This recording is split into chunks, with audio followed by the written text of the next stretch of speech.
Birkaç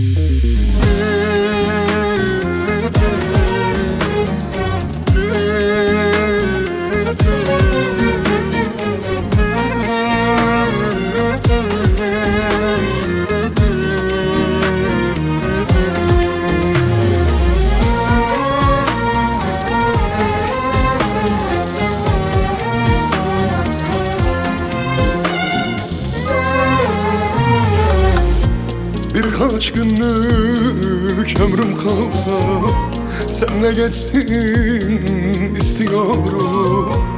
Hayat bana zehir olsa senle olsun istiyorum.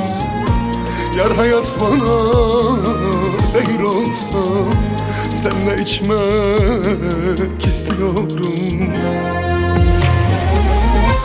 Canımı alsalar benden vazgeçemem gülüm senden. Can olmuşsun bu canıma, canım ayrılamam senden. Kök salmışsın içerme gülüm, vazgeçemem senden. Canımı alsalar benden vazgeçemem gülüm senden. Can olmuşsun bu canıma, canım ayrılamam senden. Kök salmışsın içerme gülüm, ayrılamam senden.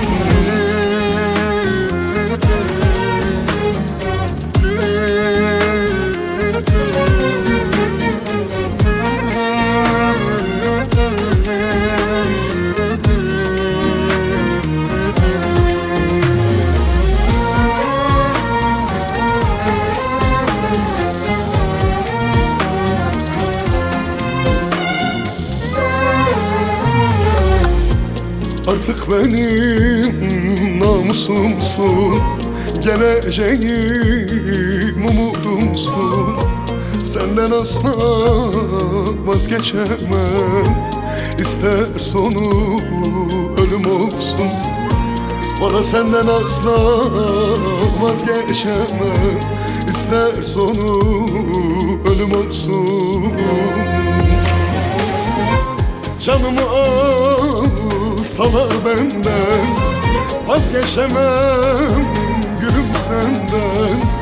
Can olmuşsun bu canıma, canım ayrılamam senden. Kök salmışsın içerme gülüm, vazgeçemem senden.